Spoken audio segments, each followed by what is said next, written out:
Let's review a challenging thyroid tumor case. At low power, the tumor shows thyroid follicles of variable sizes along with a squamous cell proliferation. On higher magnification, the thyroid follicular cells in the upper left corner demonstrate enlarged, pale nuclei with crowding, nuclear grooves, and small nucleoli, features diagnostic of papillary thyroid carcinoma, PTC. The squamous component forms nests with a round contour. The nuclei show mild atypia, visible nucleoli, and slight variation in nuclear size. On closer examination, these squamous nests vary in size but remain well circumscribed, with only mild nuclear atypia. The main differential diagnosis includes papillary thyroid carcinoma with squamous metaplasia, and papillary thyroid carcinoma with an anaplastic, squamous, component. This distinction is critical because prognosis and treatment differ dramatically. Papillary thyroid carcinoma generally has an excellent prognosis, whereas anaplastic thyroid carcinoma, ATC, is almost always lethal, with a median survival of only several months. Before returning to the diagnosis of this case, let's briefly review anaplastic thyroid carcinoma. Anaplastic thyroid carcinoma is rare, accounting for approximately 1% of all thyroid carcinomas. It most commonly occurs in elderly patients and typically presents as a rapidly enlarging thyroid mass, often arising from a long-standing thyroid lesion. ATC is an extremely aggressive malignancy.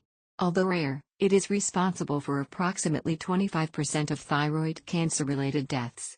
The median survival is only 3 to 6 months. ATC may arise de novo or through dedifferentiation of a pre-existing well-differentiated thyroid carcinoma.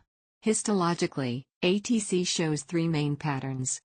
Spindle cell, sarcomatoid, type, the most common. Pleomorphic giant cell type. Squamoid or squamous cell carcinoma type, the least common, accounting for 10 to 20% of ATCs. In this example, thyroid follicles with enlarged, dark nuclei consistent with follicular carcinoma are seen in the upper portion, while the lower portion shows malignant spindle cell proliferation. This represents ATC with spindle cell morphology arising from a well-differentiated follicular carcinoma. In this picture, we see high-grade pleomorphic cells with admixed giant cells, consistent with the pleomorphic giant cell pattern of ATC. In this third example, papillary thyroid carcinoma is present in the upper left corner, while invasive squamous cell carcinoma occupies the lower portion.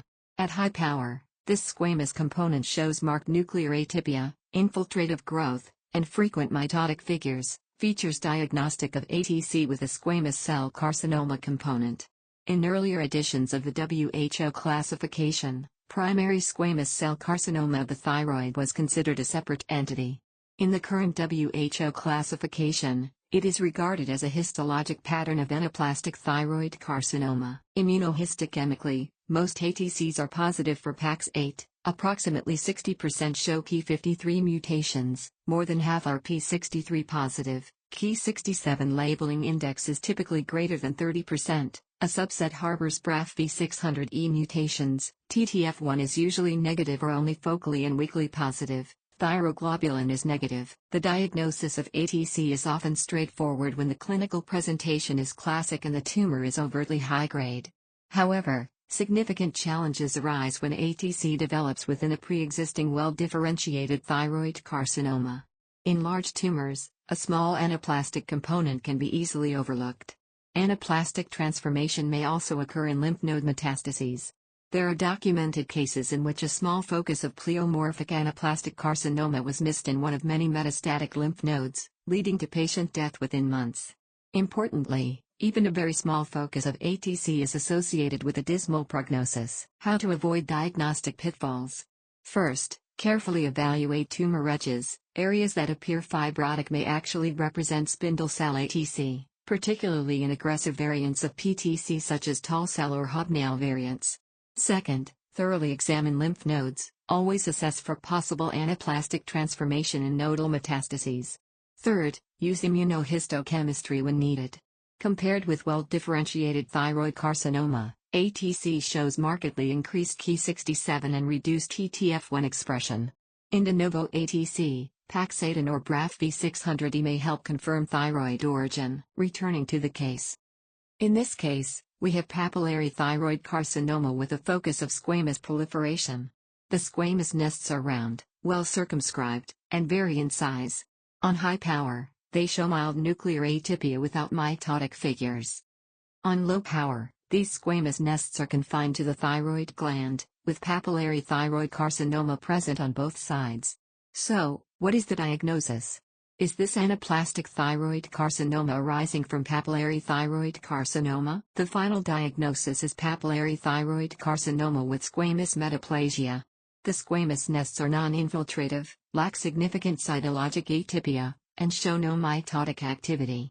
In contrast, anaplastic thyroid carcinoma is a high-grade malignancy in which marked atypia, infiltrative growth, and mitotic figures are usually readily apparent. Summary: anaplastic thyroid carcinoma is an extremely aggressive tumor with a very poor prognosis. Even a small focus of ATC can be clinically significant and may be easily missed. Careful evaluation of both the primary tumor and lymph nodes is essential. It is equally important that squamous metaplasia should not be mistaken for ATC. It is non-infiltrative, lacks marked atypia, and is not mitotically active.